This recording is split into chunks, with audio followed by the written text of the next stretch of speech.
Ganun ba? Pero okay lang. Sabi ko naman kung mahirapan kayo sa laban, mas mahirapan na tayo sa ensayo. Ibig sabihin, kung magma-mock defense tayo next week, doon na tayo magpakihirap. Doon na tayo talagang magkaalaman na ba. Pagdating ng laban, madali. Kasi ready na kayo Alright? Sige, so yan tayo. Okay, part 2, chapter 2. So, again, bakit hinuli natin yung chapter 2? Naalala niyo ba bakit sinabi? Kasi yung mga related literature na pinupuntahan nyo from discussion, ano pa ba? Aside from discussion, all other things, you may tend to write them down and forget to put them in some repository, which is the review of related literature. Okay? Ideally, if you follow a right format, review of related literature comes after introduction. Kasi dun nga nare-review lahat ng alam nyo Pero along the way, may matatagpuan kayo na, uy, bago pala to, bago pala ganyan-ganyan. So ako, ang suggestion ko lang naman, out of the more than 10 years that I've been doing research, ihuli nyo na related literature. Kasi in writing your discussion and implication, baka may matagpuan kayo na bago. Yun ang pwede nyo ilagay. Ang tanong ko sa inyo, kinolekta nyo ba lahat ng mga pinaglalagay nyo sa Okay, collect nyo na naman, please. Kasi ang hinahanap lang naman natin doon is the citation. Kung ako ang mag-review ng nyo, I will not spend an entire half of a year just to criticizing your literature like that. Mabilis ko lang papasadahan yun Pero if I do see a literature and I happen to have a laptop with me and I look at hindi totoo reference nyo, patay tayo dyan. So, kailangan lahat ng mga literature natin is, hindi siya digital hallucination. That's a thing right now with AI. AI helps. I have no problem with that. I use AI. Just make sure na ang AI na gamit nyo ay hindi yung, kumbaga, sinabi ko na ulit, yung tropa mo sa inuman ng tunog matalino pero lasing lang pala. No digital hallucination. So, whatever you put, tignan nyo lang. Kahit may abstract, it's all good. Basta may abstract. Okay? So, keep all your writings, keep nyo kasi dito na siya papasok sa review of related literature. Ang papag-uusapin, ano pa yung kinds of RRL, ano yung format, how to, very important, and synthesis of literature. Okay? Yan lang ang pag-uusapan natin dito. Okay. Activity. Fill in the blanks. Sige, ano ulit tayo? Tawag dito? Stratified random sampling tayo. So, magsisimula ako dito. Okay? Ikatlo. Alam mo, kailangan ko ng basihan kung saan nang gagaling ang grade. Okay. 1, 2, 3. Miss Darlene. Pangatlo. Give me 6 hours to chop down a tree and I will spend the first hours. Walang tama, walang mali. Walang tama, walang mali. True. 4 hours? Walang tama, walang mali. Kung ikaw.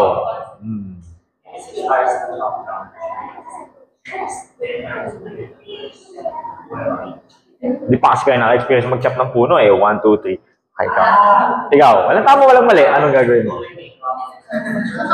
Hindi mo alam? Give me 6 hours to chop down a tree and I will spend the first hours posting motivational quotes sa social media? No? Okay. No. Give me 6 hours to chop down a tree and I will spend the first hour chopping grass. Does it make sense? Does it make sense? Again, walang tama, walang mali. Huwag nyo natignan. Pero I'm trying to make a philosophical implication. Okay? Di ba, lahat yan mag-synthesize naman yan 1, 2, 3, 1, 2, 3. Okay, comes Joanna. Blank before you leap. Jump before you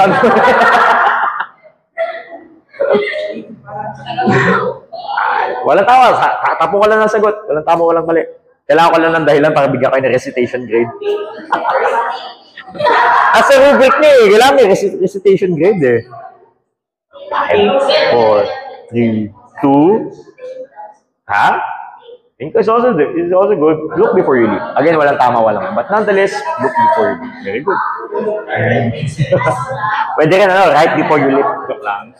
Okay. By failing to prepare, you are 1, 2, 3, go. You are by failing to prepare, you've already failed. Ganun ba?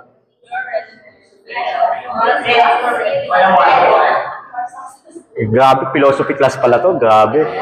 Wala tama, wala. Tapo ka lang ang sagot. Kailangan ko na ng dahilan para sa recitation nyo. Not prepared? By feeling to prepare. Totoo nga naman eh. By feeling to prepare. Alam mo, tama ka. Kung hindi ka handa, hindi ka handa. Okay. Pero by failing to prepare, ay, ano ba yun? Na-advance ko na. Wala na. By failing to prepare, you are preparing to fail. Okay, so alam na. He who asks a fool for 5 minutes, magtanong ka lang ng kahit 5 minuto ng buhay mo, tawagin ka ng tanga. But he who does not ask any questions, remain a fool forever. Ay, grabe, philosophy class na pala tayo, di ba? 1, 2, 3, ay, sige. Hindi ka na nakasunod. Okay. Measure, blank, cut. Measure twice, cut once. O, sinabi niya, measure twice, cut once. Does it make sense? Bakit? Double check. Handa, di ba? Sometimes, the things you cut requires precision, requires planning, philosophy, di ba? Di ba dito, ano lang, kailangan ko lang ng basihan para sa inyo. Ano ba? Pero totoo nga naman eh, sometimes the things you cut is only a one-time thing. And if it's a one-time thing, right, even though you spend, 10,000 pesos sa paghahanda at yung execution is only 1 peso, okay lang. Because at least in preparation, you know that you are accurate. Measure once, measure twice, once. Oh, galing, oh. Oh, ito na pala. 1, 2, 3. Ito, last ito. Ano yung tinagawag? Kamam. The best time to plant tree was 20 years ago. The second time to plant is today. Today. O, lalo na sa sitwasyon natin sa DPWH, no, na nagbabaha, no, kailangan talaga natin magtanim ng puno. Pero it's true. The best time to plant a tree was 20 years ago. The second time to plant a tree is now. Sino ba nagsabi? JF Kennedy. When is the best time to fix the roof? When it's raining. Wow, biro na. When it's not raining. Okay. So, ano common denominator ng sinasabi ko ngayon is that gathering information first is the necessary step to ensure that action is informed, efficient, and preventing you from wasting resources on problems that are literally solved or fundamentally misunderstood. RRL. Bago natin sabihin na wala pang gumagawa nito, ganyan-ganyan, bla bla bla, baka meron na pala. Kasi hindi natin tinignan. Doon pumapasok ang RRL. So if you would remember before I had you write this, meron ako activity na maghanap kayo ng 10 articles. O ngayon, magagamit nyo na yun. Hindi ko lang iniwanan dyan yun. Dito na papasok yun. Kasi even though you're trying to solve the ganyan, the impact of ganito, ganyan, and you think that no one has ever done it, baka meron na pala. Okay? Because right now, to be honest, it's really hard to do original research. It's really hard to do original research. But our goal right now is to complement others na gumawa na nun. If you try to do someone else's research, that's called a replication. Masama ba replication? No problem there. But a replication is not original and it's not a thesis or dissertation. Pwede kang magdagdag ng mga modifications sa mga replication, baka in the Philippine context, in Quezon City, Cubao, nonetheless, original yun. Okay? Pero bago natin sabihin na wala pang gumagawa kasi mabigat na salita yun, tignan muna natin kung may nakagawa na talaga or ginawa nila ng ibang paraan. So, lahat ng mga philosophical thing na pinag-usapan natin a while ago goes back to this. Before you try to search in the dark, at least alam nyo yung konteksto. Alright? Sige. So, the review of related literature, RRL, is information gathering. It prevents the costly and time-consuming error of reinventing or repeating flawed research by establishing the proven theoretical foundation and boundaries of existing knowledge. Sa madaling salita, hindi nyo na kailangan i-reinvent ang gulong. Okay? Wala pang gumagawa ng square na gulong. Kasi baka hindi naman talaga effective ang square na gulong. Okay? Diba? So that is RRL. So again, we've done the heavy lifting. We go back to RRL. Medyo retrospective, but nonetheless, it is practical. Kinds of RRL. Many kinds of RRL. Systematic review uses strict protocols to gather all empirical evidences to answer a focused question. This is not what we're trying to do, but a systematic review basically reviews all the literatures out there kung saan nagkulang at ano pa pwede dagdag. Okay? The goal is to answer one focused question objectively. A systematic review is a type of RRL, na kunwari, binigyan ako ng tanong, okay, hindi ko na kailangan gumawa ng research. Hindi ko na kailangan gumawa ng methodology or whatsoever. Babalikan ko na lang lahat. Kunyari, may tanong ka out of history. Kailan ba dumating si Magellan ganito sa Pilipinas? Mare-replicate ko ba yun? Oo, hindi na. Hindi na ma-replicate yun. Pero pwede akong bumalik sa mga review of related literature. Maybe may sinabi ng ganito history book. Baka may sinabi ng ganyan. So I look not only in one, I look at many. And then from that point on, I try to answer that one focus question, kailan ba pumunta si Magellan sa Pilipinas, by looking at the literature available. Hindi yun ang ginagawa natin, by the way. Alright? Kasi tayo, we're trying to research. Method, strict, predefined protocols for selection. Again, kung history ang pinag-uusapan, hindi ako maghahanap sa filosofiya, sa matematika, sa science, maghahanap ako sa history. Right? Specific. Meta-analysis. Narinig nyo na yung salitang meta-analysis before? Ever? Na-encounter nyo na ba? Meta-analysis. So, meta-analysis is also a method of looking at how heavy literatures are. So, kunwari, may pinablish kang literature, may pinablish ng literature, I try to see the findings kung significant ba sila. Let's give a question. Sabihin na lang natin na, ano ba magandang ano dito? Ano yung ano nyo? Anong topic nyo? Yun naman, grabe ba naman yan? Yun naman alala. Oh, yung topic nyo, this is yung ano nyo, title nyo. Dapat, customer, loyalty, ano ba yun? Naalala ko yun, loyalty, satisfaction. Customer service, quality of customer loyalty, and repurchase intention as Jollibee branches in Cubao as the Grabe, ang haba ng pangalan. Okay, ulit? Okay, sige. So, pag sinabi natin meta-analysis, let's just say may mga gumawa na ng ganun study. May mga Americans, Spaniards, Europeans na nag-research about that. Same topic. Titignan natin yung mga findings nila, yung mga outcome nila. Sinabi ng isa significant, sinabi ng isa hindi significant, sinabi ng isa significant. Hahanapin natin yung baseline. Okay? Usually, ang meta-analysis ay para sa mga research na common, may mga gumawa na. And you're trying to be different by looking at the average. Kung may significant ba. So, you don't go to different Jollibee franchises to ask kasi may mga findings na. May mathematical, may equation na ginagamit para malaman kung gaano katimbang isa. And you don't just look at 1, 2, 3, you look at many literatures pag pinag-uusapan yan. Ano yung average? May mathematical formula na kahit iba, kahit nag-quali siya, nag-quanti siya, nag-quali-quanti, nag-mix method siya.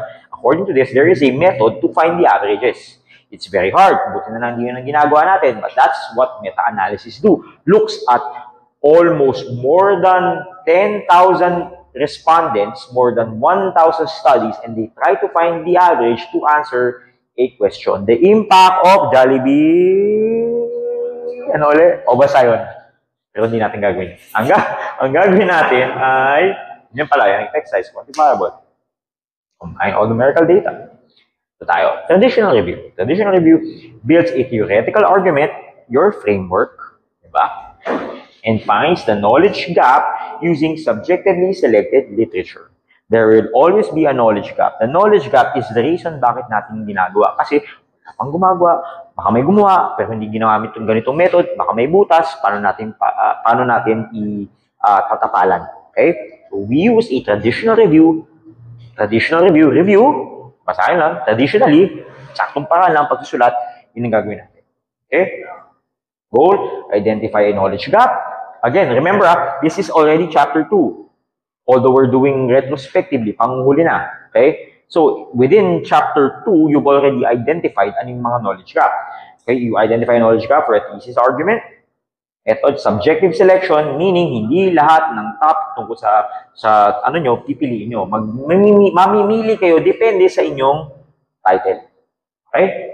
Siyempre, kung Jollibee ang pinag-usapan, hindi ako maghahanap sa McDo. Jollibee ang pipiliin ko. Subjective pa yun. Format. Okay. RRL as chapter 3. May mga formats na ginagawa siyang chapter 3. Okay? This structure prioritizes moving immediately from the research problem. Sa format na ito, inuuna nila yung introduction. Bakit? Anong tungkol saan? Bakit? Anong dahilan? Tapos methodology agad sila. Saka sila review. If you would notice sa atin, given na, anong chapter tayo? 2. 2. So definitely, this is not chapter 3. But some literatures use that. If you follow the IMRAD format, introduction, results, hindi pala, iba pala IMRAD format. Okay. So, yung sa atin, pang chapter 2 ang RRL. RRL as chapter 2, most common. Yung ginagamit natin. An example of RL's chapter 3 sa PCC, sa Philippine Christian University, ginagamit nila sa University of Cebu, University of Bohol, yan ang ginagawa nila. Don't ask me bakit ko alam, pero chapter 2 muna tayo. Most common. This structure places the RL right after the introduction. In-introduce mo na yung problema, in-introduce mo na yung dahilan. Ngayon, i-introduce mo na kung ano ang iyong alam. Okay? Para tayo mag-move on sa methodology. Kasi baka sa RRL, ma-prove nyo na wala pang gumagawa sa Pilipinas, sa Cubao, sa Jollibee, ng ganitong quantifiable method, doon papasok ang methodology. Because it provides a theoretical foundation and justification to why before the methodology chapter, and again, this is what we'll be using. Alright, sige. Now, this is the chapter 2. What do you notice with the layout? Kung ito yung title, Evaluating the Impact of Online Learning on the Practical Skills and Real-Life Application for Working Students, kung titignan nyo yung table of contents, ano yung napapansin nyo? Galing sa title? Hindi. Ano pa?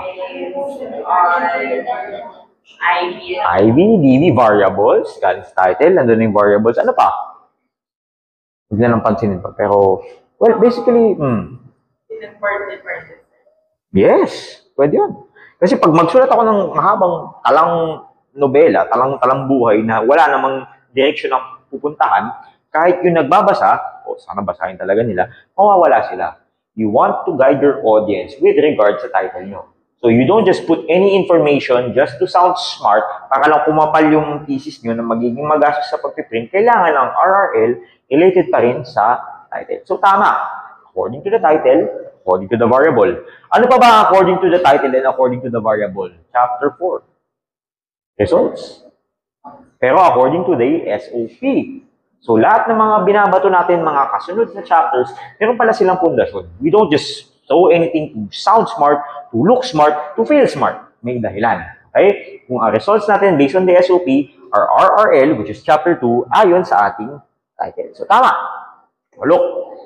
Pwede kanya-kanyang style. No problem with me. No problem with me. Basta ang importante is that as much as possible, hindi lang kayo nagbabato ng salita, tugma pa rin dito. Because some people would try to look at other countries, ibang bansa agad.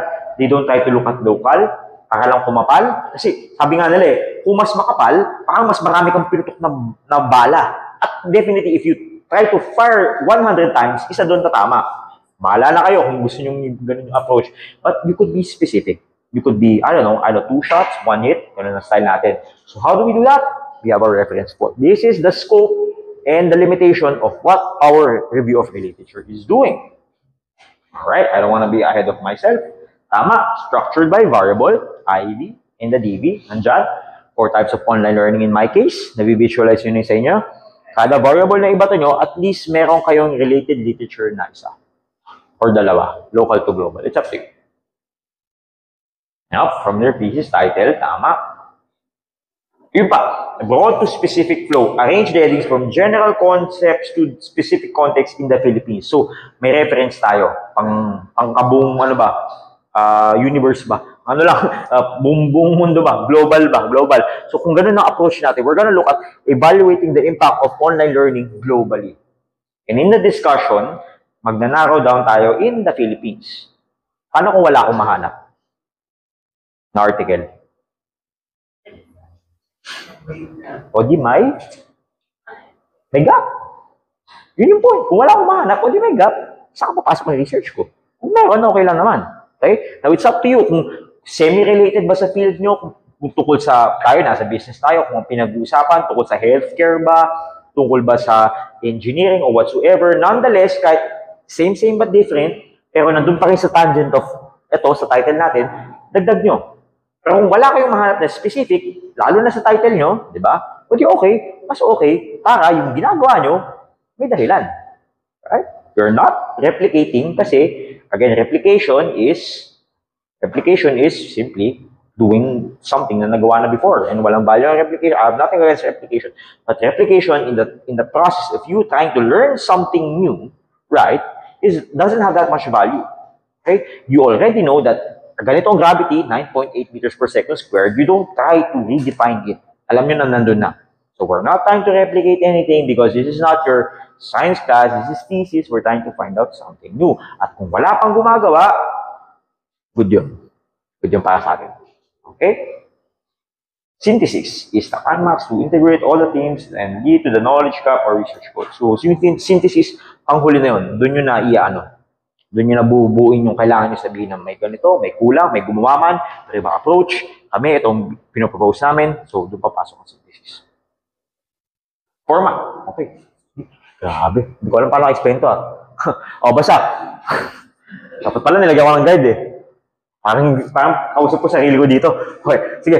So, basic lang naman, something that you would know, balikan ko lang, huwag na to, kanina na lang. Okay. Ayun nga sa title. Diba? So, nagsimula ako sa impact of online learning and practical skills. Ang atake nyo, pwedeng diretso na agad. General to specific. Deductive approach ang tawag nila doon. Alamin mo from the worldview perspective, tapos papasok ka sa Pilipinas, tapos papasok ka sa working students in businesses, na ganun. Kung may matagpuan kayo literature, good. Kung wala, no problem. But one thing that you would look at this, and especially you right now who is writing, may format.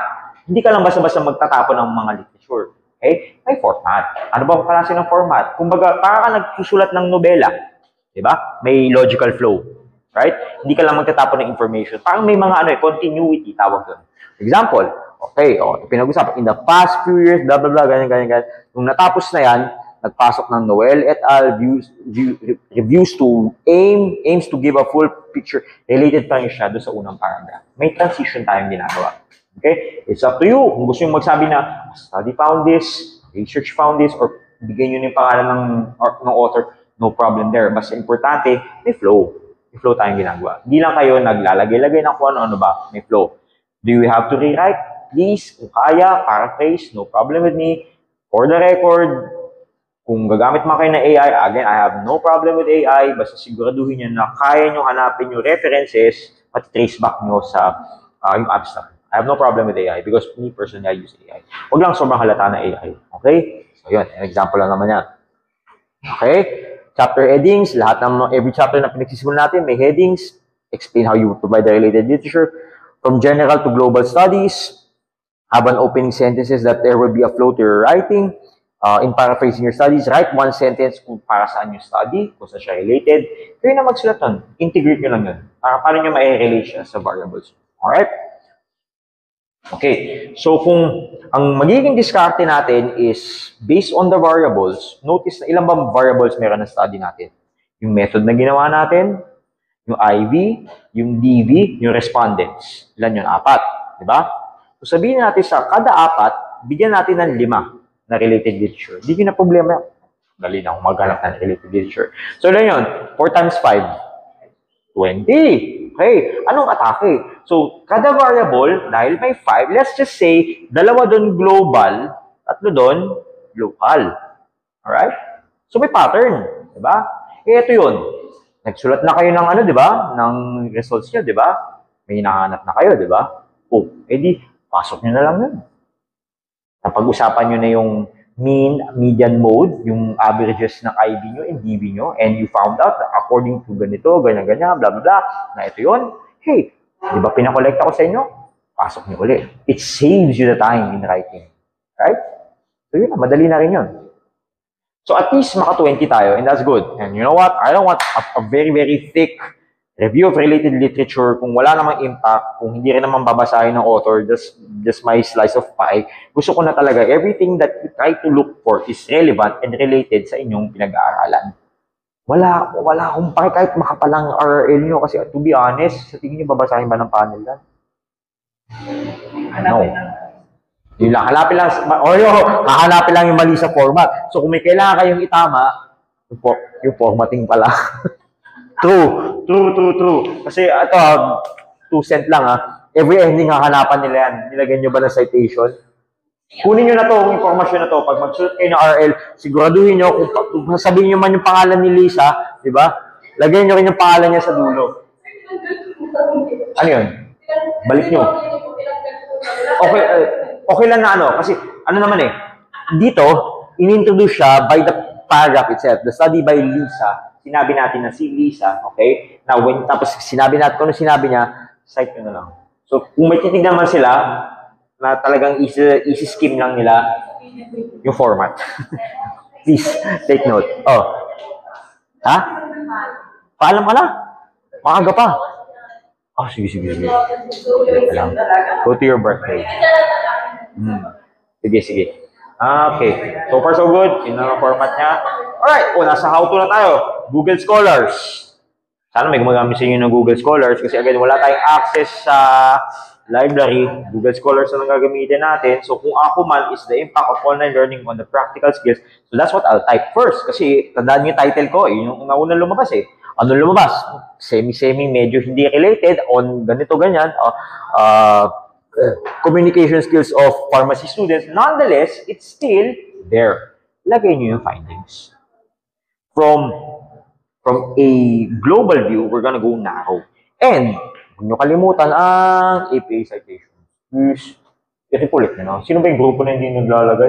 Ayoko naman mag-name drop.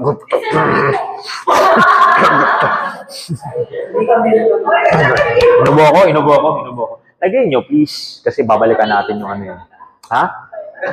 Pero yung ano mo, parang sinachali. Parang umaamin ka na kayo sa ano eh. Hindi kayo. Kasi wala pa kayong results. Ay nako, gawin nyo na yan. Meron pa kayong isang linggo tutusin. Okay? Alright, so going back, how to Google Scholars. If you're using Google Scholars, since we don't have access to other libraries, we're going to use this. And what is good with Google Scholars is that, one, nandun yung pangalan ko. Two is that it gives at the very least abstract. At least may abstract na. Kailangan po ba namin isulat muna yung abstract? Huwag nyo muna isulat ang abstract. Sa akin lang to. Pag kayo gumawa ng papel at wala pang chapter 4 at hiningan kayo na abstract, huwag nyong gawin kasi ang abstract ay gagawin nyo lang pag tapos na. Okay? Makipag-debate pa kayo, walang problema din. Kasi ang abstract, pag tapos na. Alright? So anyway, dahil hindi pa tayo tapos, I'm not asking for abstract. Alam ko baka nahihirapan kayo with yung mga pagination, tawag doon yung mga table of contents, pero may technique tayo dyan. Tuturo ko na sa inyo sa dulo. Para madali ang buhay nyo. Para hindi nyo na-track sa isa. Okay. Search if there are studies in the same goal and approach. Again, online. Kumbaga, diniretso ka na. I-visualize nyo na agad yung first, first wording nyo, first phrase ng nyo. Lagay nyo na agad. Kung meron, wala. Okay? So, at least 5. Refer to the abstract and paraphrase. Okay? Kung hindi nyo paraphrase, at least wag magtunog AI. Yun na lang. Wag first person, wag second person, okay? Third person, please. Just fine. Copy the citations in the reference section, very important. Alphabetical. Collect at least 5 pieces of literature that are 5 years old. Bakit 5 years old? Bakit kaya? Anyone remember? Bakit kaya importante yung 5 years old? May nakalala? Bakit importante yung 5 years old? Bago ako umalis, bakit importante yung 5 years old? Na 5 years old, at least. Hindi, no higher than 5 years old. Bakit kaya? Ang RRL natin. Kasi updated, exactly. Kasi baka iba na ang pinag-uusapan natin, di ba? Iba na yung condition ng ganito, ng ganyan. Baka, di ba? 10 years ago, wala pa yung mga Gen Z, di ba? So, pa lang kami, Gen Y pa lang. Updated. Galing mo, nakakanawan. Okay, so move from global to local. So medyo nagigets yun yung pattern, di ba? Variables, global to local, ganun lang. Yun lang. My God. This is a good question. Paano yung 1963? Sige. So, ano na lang to? Formatting na lang, matter formatting. According to, pangalan niya? In 1963. Huwag mo na lagyan ng Kung may mahanap ka ng author na nag-cite sa kanya, yun na lang ilagay mo. Kasi ganun din yun, umikot lang yun eh. So ano na lang yun? Ano na lang, matter formatting na lang yun. Kasi may mga theories na ganun eh. So tingin nyo ba yung law of gravity na update hanggang ngayon? Grabe, iba na ng gravity ngayon. Yung pa rin ang law of gravity yun. O, pero may mga tao na nagdadagdag bawas, kasi minatagpo na ganyan. Pero nonetheless, si Sir Isaac Newton, yung pundasyon ng lahat ng bagay about gravity is still there. And if we work on the formalities, ay, bawal lang 5 years old. O hindi ko pwede gamitin si Sir Isaac Newton. That's actually illegible. Okay? That's actually invalid. You will put, lagay mo lang in, huwag mo na lagyan ng ganun. Okay? Kasi yun naman talaga yun eh. Kung may mahanap ka ng author na nagsasabi nun, doon mo ilagay. Okay? Yun yung pangalan niya. As much as possible again, no older than 5 years old. Yan siya. Okay? Ano ba ako? Ito, ayan. Napunta na siya sa Philippines. Same impact of online learning on practical skills, pero this time in the Philippines. Okay? So, ano ba? Pwede ba kaming, sir, dumiretso na agad in the Philippines? You know what? It's up to you. Basta importante, every variable that you have, that is 4, at least you could give us 5. 2 from global, 3 from local. That will be 20. And if you have already done the heavy lifting of writing your results, good job. Madali na ang buhay nyo. Lagay nyo na lang doon. Sulat nyo na lang according to ganito, ganyan. Pero importante, habang binabato nyo yung mga information, at least may flow. Hindi ka lang magpapasok ng ganito, sa ganyan. May flow. Ano sa magagaling ang flow? Sa title. Medyo nagigets? Ha? So, ang layo naman ng tanong. Kakasabi ko lang may logical flow bilang Sir, sino ba yun? Sabihin mo na sa akin. Search na kami sa Facebook. 4? Okay, so this is Google Scholars, alright? Alright, so one approach that you could also use, para may reference point kayo kung ano ba yung mga lalagyan nyo related literature is your theoretical framework. Again, kung babalikan natin na ano ba siya, systematic review ba, meta-analysis ba tayo? No, we're not pointing at those. We're looking at traditional review. And if you're gonna review things traditionally, look this. Yung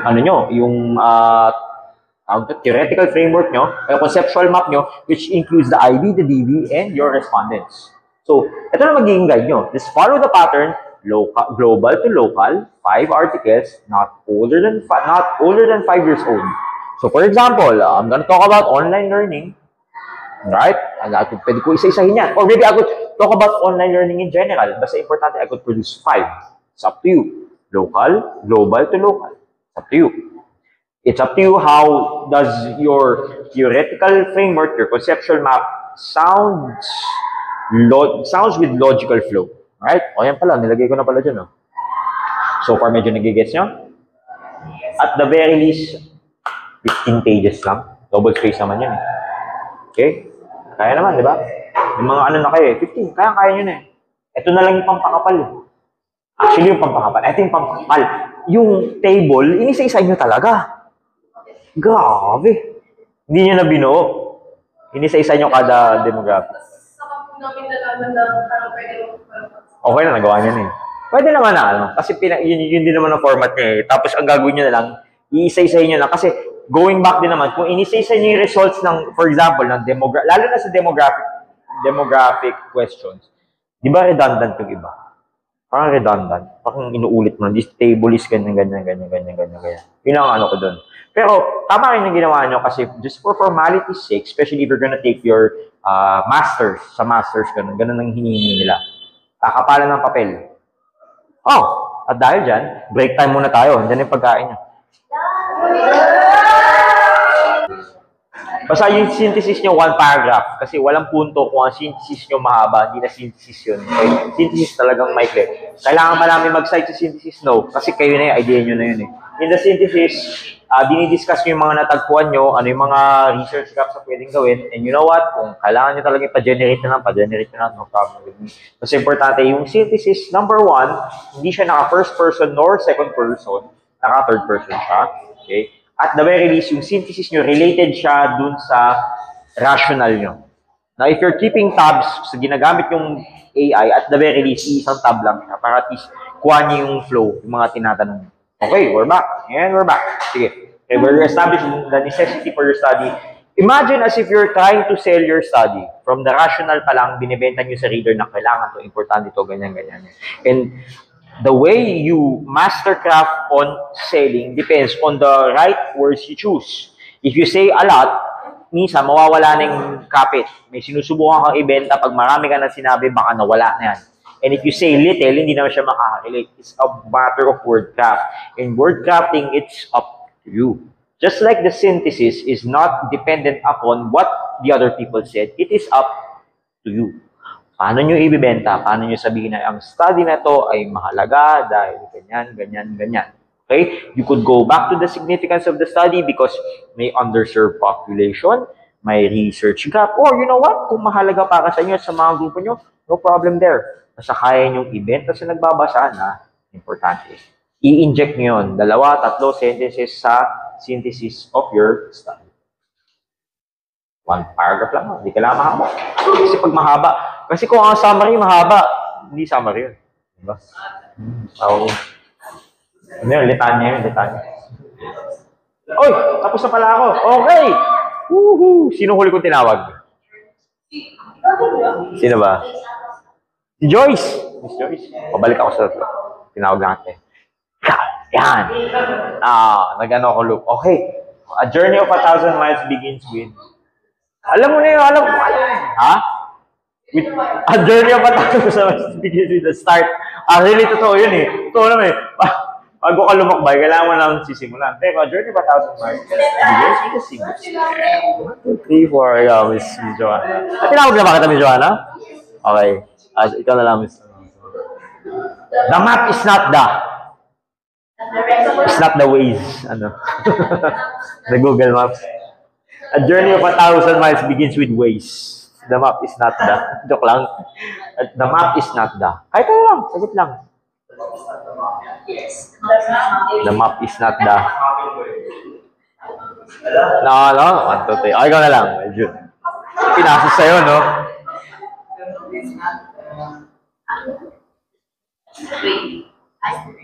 The map is not a destination because the map is only a reference. Galing. Di ba? 1, 2, 3, 4. Sige. Knowledge is, grabe, andun yun na ito. Knowledge is power. Knowledge is a word, di ba? Knowledge is power. So, knowledge is power. Tubali ako. Miss Angeline. The greatest wisdom is to know that you know. What you don't know.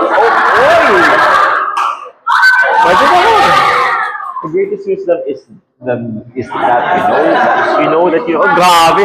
Sifu. Master. Grabe. 1, 2, 3. Okay. Don't major in blank things. Don't major in BSBA ba? Don't major in...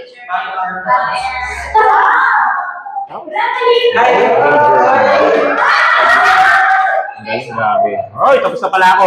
So, ano yung case in point ko sa mga pinapointal ko kanina? Again, we don't know everything. That's why we do RRM. If you know everything right now, hindi mo na kailangan gawin yung research. Diba? That is called the scientific method. The scientific method is not trying to prove you're right, but you're actually trying to disprove you are incorrect. So, kung babalikan natin yung mga hypothesis, bakit alternative lang yung balak natin? Kasi secondary lang yung ego natin eh. Natama tayo eh. Yun ang scientific method. Okay? We're not trying to prove that we are correct. We're trying to establish the norm. And our idea, sana tama, yun ang kailangan natin gawin, is already there. And how do we find out all of these things? Again, review of the related literature. Because baka dahil walang gumagawa ng square na gulong kasi wala namang halaga. You're not trying to reinvent the wheel. You're trying to look at many ways that it has not yet been applied, where it can be applied, and how can you apply it. Alright, tapos na tayo. At dahil wala tayong activity, tapos na tayo. Hindi glitch, ay grabe. Nagalit na sa akin ng Gemini. Joke lang. Okay, sige. So, wala tayong activity. Ano na rin tayo? Kaya nyo ba gawin to in less than a week? Ang galing ko na to. Natatakot ako sa TV na to. Sorry ha. 1 week. Okay, sige. Open forum. Who here is having challenges? Okay naman ng challenges? Sige, sabihin nyo na. Saan? Connotation? Correlation. So, correlation, ito lang naman yan. Pag sinabi natin ang correlation is 1, direct correlation. Pag tumataas ang isa, gumagalaw ang isa. 1:1. 1:1. Pag ang orasan ko, sinabi na umangat ang ganon, ang araw ay gumalaw. Direct correlation. So, pag sinabi natin ang correlation is only 0.6, 0.7, 0.5, kada galaw ng isa is only this ang galaw. Okay? So, sinabi ko na sa correlation, there is a strong correlation, there is mild correlation, there is weak correlation. We could look at all the numbers in the matrix and so, my God, matulungan kayo kung titignan nyo lahat. Huwag na. Tignan nyo lang yung at least 0.765 ang binigay ko. 0.65 is a very good correlation. 0.65. Di ba naglagay ako ng reference? 0.65.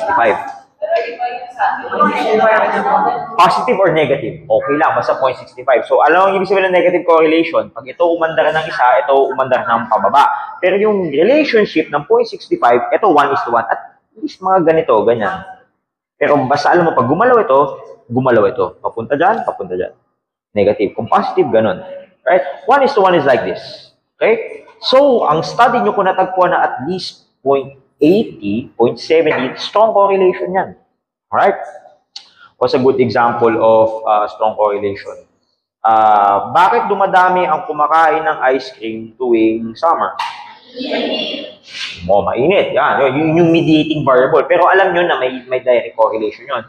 Pwede dahil mainit, pwede dahil nagugutom sila, dahil there are many things in between that can help explain one movement of one is to other.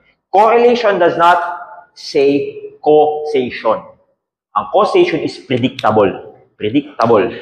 Pag ako alam kung gumalaw ka, gagalaw agad to si ganyan. Yung predictable na basa na. Doon pumapasok ang regression na ginawa natin. Kung naalala yung regression. Correlation just means na related. And it's very important na sa ginawa nyo, ang dami nyo natagpuan ng correlation. Kada increase ng ganito, pag tumaas ang edad, pansin nyo tuwing tumataas ang edad, tumataas yung pagbibili nila, habang bumababa yung edad, tumataas yung paggamit nila sa mga digital devices, related. Pero it doesn't mean na pag tumanda ka, ganito na gagawin ko. Related lang. So far, so good? Ano pa? Ikaw kasi yung amin at devices negatively correlated to gender or female use smartphones that meant at negative 0.72. Nahirapan ko kasi ako maghanap po ng RRL ko na related po sa Oh, this sulat mo na So far, walang RRL na gumagawa. Pero I'm sure meron yan. Again na, as of this writing. Ito, bato nyo yung salita na to. As of this writing. Pag walang pang gumagawa, but I do encourage na hanapin nyo. I'm sure na meron dahilan. Merong explanation, baka hindi related dyan. Somewhere, kung hindi local, baka global. Pero wala talaga. As of this writing, as of this, habang na to, there are no studies, ganyan. Ano yung pwede mo i-propose? Diba? As of this writing. Kada point or kada movement mo na nakuha mo namin dun sa Table? Isang RN. Pero binigay ko na sa inyo yung di ba? Yung mga, madali na yun. Pero hindi naman sa Ayun yan, yung hahanapin mo related. Pero huwag kang magalala. Kung ano man na natagpuan mo yan, pwede mo i-recycle yan dun sa chapter 2 natin. Ngayon, napansin nyo na yung reverse order. Kasi baka mag-duplicate kayo. Baka sabihin na nagbasa, kasi syempre, ang tao naman nasa tamang pag-iisip na magbasa, page 1 muna. Walang nagbabasa ng last page, di ba? So, page 1 muna, titignan nila yung RRL. May natagpuan silang ganitong findings. Tapos, tinignan nila yung chapter 4 nyo, nakita nila nandun. Okay, pero paano kung di nila nahanap? Parang nagdukot ka na lang ng RRL sa chapter 4. Hindi mo nilagay sa chapter 2. Pwede nilang questionin, ba't di mo ito in-include sa ganyan? Kaya yun ang rational ko, ba't unahin na lang natin na ganito? Diba? Kasi sometimes we can deconstruct the thesis that we're writing.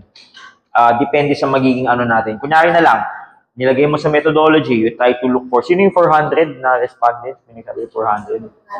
Okay po, grabe. Ano ending? 100 lang naman. So ganun, babalik tayo, bumalik tayo sa chapter, deconstruct natin. So ganun din sa art. Grabe, 400. Diyos ko Lord. May questions pa? 400, grabe. Pero pag 400, may rapid question yan. Questions. So far, nagiget yung pattern? Okay naman? Nagiget nyo na? So, legwork na lang talaga, no? Dali na naman, di ba? Naka-record ba? Patayin ko na kasi for the record. Patayin ko na. Patayin mo na. Pwede na natin sabihin lahat ng mga ano natin.